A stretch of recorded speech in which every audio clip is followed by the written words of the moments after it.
to just do a little demo on teaching your puppy to stand squarely, hopefully in preparation to having them do that by your side, which is a precursor to heel work. Even if you don't do obedience, it's a really good thing to teach your dog, even from a core strength, body awareness skill, but also to assess for injuries. If you have a baseline of which your dog can stand square, you can see if the dog is starting to have a bias to one side. So it's a great way to keep a monitor of your dog's overall well-being. So certainly for her, she's growing at the moment, so her body's a bit out of sync. So you'll see that when she stands, you'll probably see that her bum's a bit high, etc. Hey, pup. So I'm just gonna make sure that I'm coming out live. Just bear with me.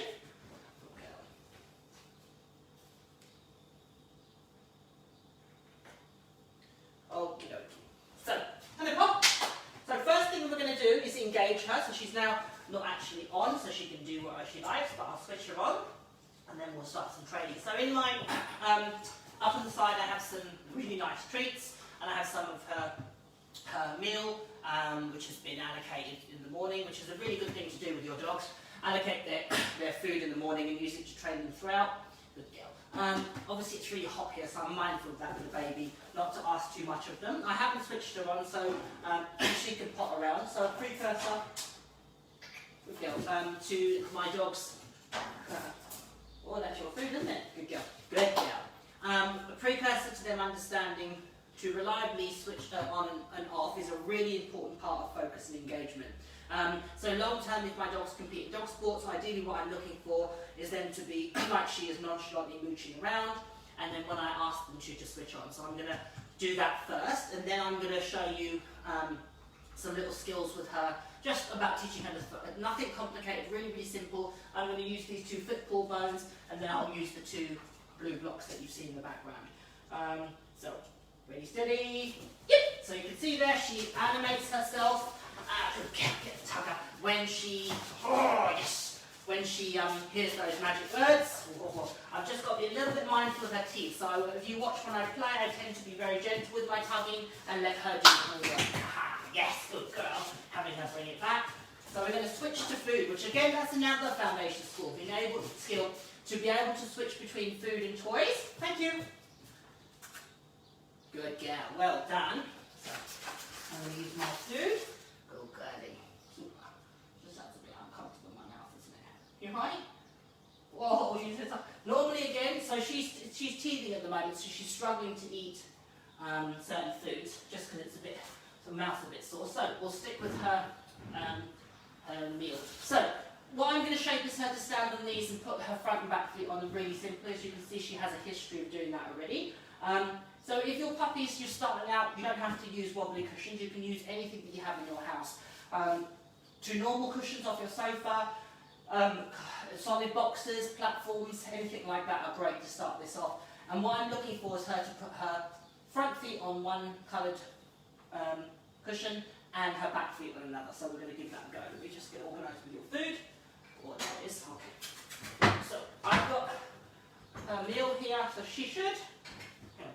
Just make sure they're square. So I don't want them too far apart at this stage. I'm going to let her, good. At this stage, she's just come off there. I'm going to just wait her out and see if she figures out to. Good girl. Got her back feet on. Good girl. Yeah, good. There we go. A little bit there. So she's got her front and back feet on. Good girl. And I'm just going to feed her in that position. I'm using a spoon. Another little really good skill to teach your puppies. Oh, hang on. Good girl. Is to eat off a metal spoon. It just helps if you have to, if you have to pick up metal articles later on. Really simple way to get them comfortable picking up metal in their mouth. So I'm going to wait her out, see if she offers just a bit. Let's pick up that. That's better. Do that one way. Let's wait her out. Yay.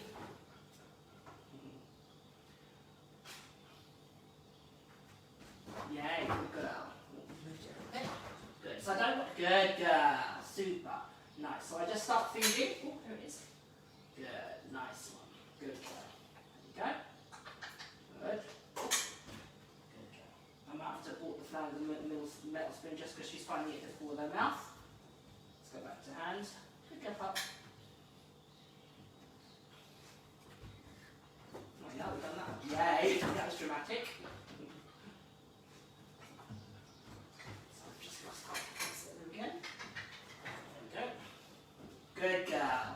it, super puppy. Good. So all I want her to do is to stand with her front feet on one and her back feet on another. Good girl, Papa. Well done. Feed some for food. Super. Good. And at this stage, I'm not picking how straight her feet are. It's just building duration for her remaining in that position. So this is working on obviously her core strength and balance. Good girl. Okay. See if she can do it again. Good girl. Nice. Good. So see, she found that much quicker that time. Good girl. Good girl. Okay. Come over here. That's it. Good. I'm going to have to bolt the plan of the spoon. It might be a bit mucky. She normally doesn't have an issue with taking metal spoons in her mouth. It's just again because of her teeth being sore.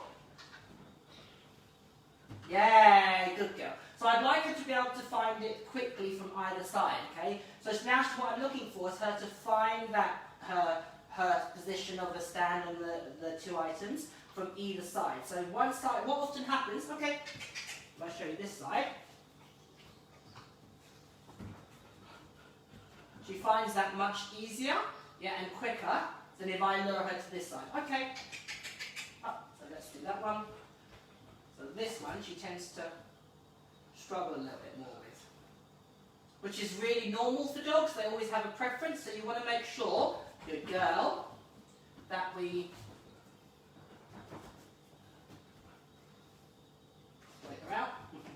Yeah, good baby, well done. That you build up both sides with them to create even and to create them being balanced. So you can see there she's not as comfortable to find that sweet spot there. Okay, up, up, good, okay. Let's go again, one more. Let's do one more with the hard side, yay. Good puppy, nice, good. Good baby. Okay. And this one. Much more fluid. Good girl. Good girl. Good girl. Okay. That was lucky, Andy. Get that toe. Hey, get that toe. Good girl. That's it. Good girl. Good. Good. Move those to the side. So, good girl. Introducing play again. I dropped some treats on the floor. I think she doesn't know if she got one. She might have got one. Hey, cheeky. Let's put a treat on the floor. Just do that again. Go. There we go. So, good. Get a little bit of extra choice. Take it to her. So she shouldn't really just take up herself to treats. If there's a toy involved, good girl. Thank you. Good. Let's give her a treat. Do you want that one? Is that hard in your mouth? Good girl. Put that there. Get that up. Good. Super. Good. Thank you. Get it. Good. Okay, another foundation element to switch between food and toys. You're struggling with your mouth, aren't you? So once the dog understands that, then what I can do is have them, good girl, do it by my side. I'm going to do it sitting on the floor just to help the puppy. And I'm going to manipulate her a little bit. Good. Super. Good. And help her. Good. Just so that she's learning to come from different angles. Okay. And we'll go this way. So again, just shuffle along. Yeah. Super, Papa. Well done. Okay. Tiny crumbs of tidbits there. Oh. Come over here. Boop, boop. This way. That's it. Oh, that's that hard one. We'll go with what she gives me. Is it hot? Let's get back more. Boop, boop. Yay, good girl. Lure over this side. Oh, she says I'm not sure now. Yay, good girl. So break it down for her. Yay. Yeah. Good. Nice, good. Good baby. Nice. That's better. So I'm going to cut some slack in the water, even though she's only got 3 feet on. Okay. And then ask her to come from a different angle. So that's hard. Good. Nice. Because I've changed the orientation. Good girl. That becomes a little bit different for her. Good girl. Nice. Good girl. Good. Okay. And then let's do it this way. Up, up. I'm going to just, good. Break it down. Reward for stepping on. Good. So again, she's struggling with one side more than the other.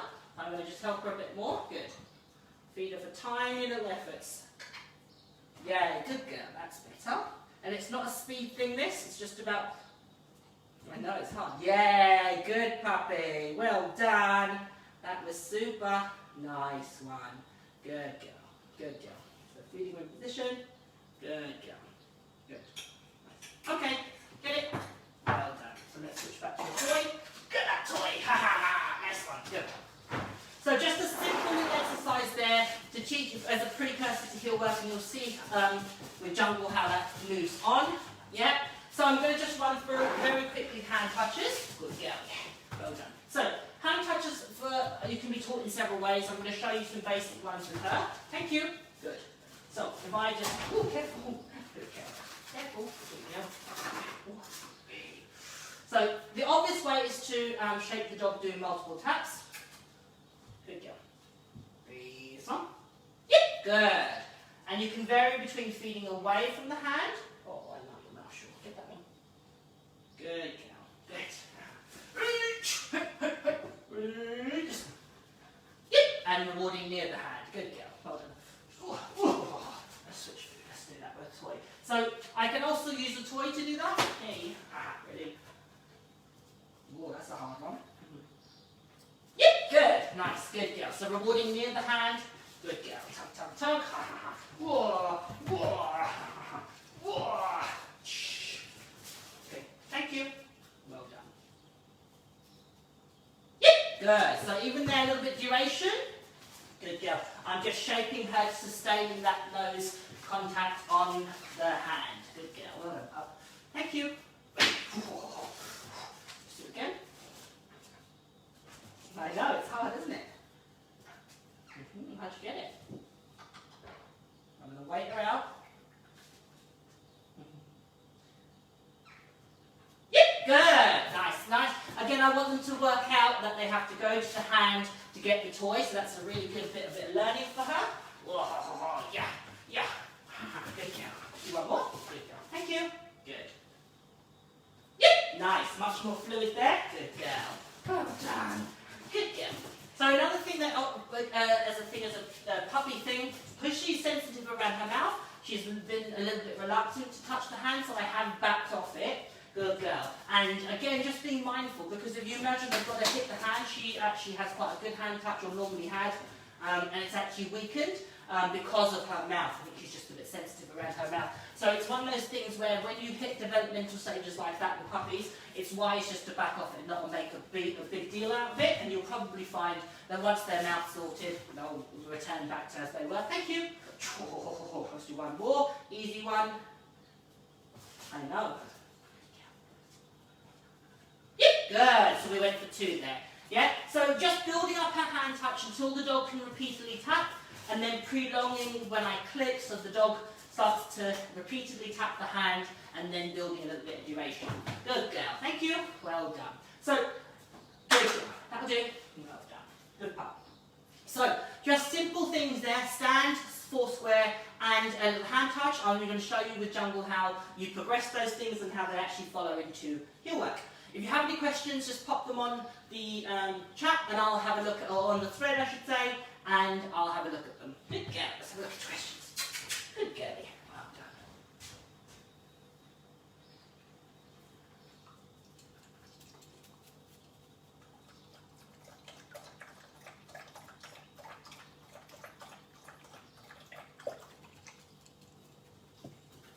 Okay, so 2 questions. One was, why was I giving the food with a spoon? It's just because it was raw food and I was being a bit wet and greedy and not wanting to put it on my hand. And as you saw, because of her mouth, she got a bit sensitive, so I bought the plan and used used my hand to feed her raw. Because of the hot weather, I'm just being a little bit mamby-pamby, shall we say.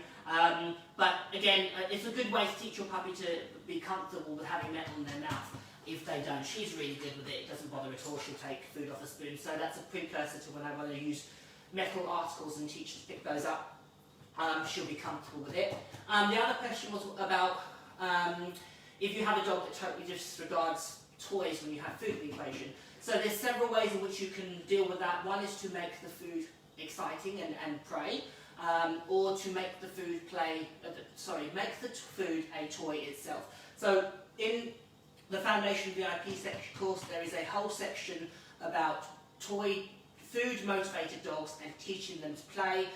Sonic, Sugar, Scooter, all the dogs that I had to build play via food. There's an extensive section on the course working through those and how to strategically build your dog's food drive onto play. A couple of simple things that you can do is to use food that you can actually tug with, so tripe stick's a good one, or put food in an item, and the simplest thing is putting it with some food in a sock, attach it to a string and use it to engage your dog initially, and then build play from there.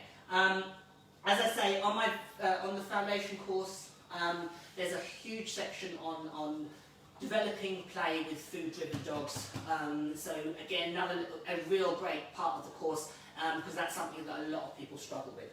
All right, so I'm going to swap dogs. If there's any more questions, by all means post them and I'll pick them up later on. Sometimes there's a delay on questions coming through on Facebook, but if you do have them, I will absolutely pick them up. And I'll go and get Jungle. Good girl. Your sister in? Good, Pops? Yeah, hot girl, aren't you? Get your drink.